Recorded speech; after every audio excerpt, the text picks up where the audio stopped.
Hi, good morning! Check po natin kung ano ang mga nilalaman ng pamaskong handog ng bagong kabuyaw. Meron siyang creme top na coffee creamer, ketchup,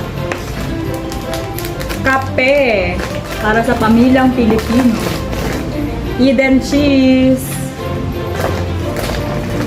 merong Alaska condensada, and Argentina meatloaf. Argentina corned beef. Merong spaghetti sauce, spaghetti noodles, and fruit cocktail. Then ID, kasi kailangan ng ID para ma-claim yung pamaskong handog. And eto, magagamit pa to sa ibang paraan, ang paper bag, eco bag.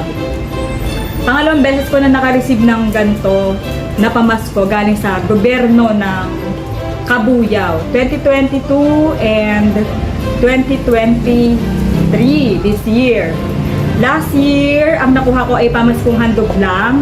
Pero this year, meron pa po akong nakuha na bigas, na-receive na bigas galing sa gobyerno ng Kabuyao. Maraming salamat, Mayor Dennis Hain, sa pagbalik ng pera ng bayan sa mamamayan. Merry Christmas!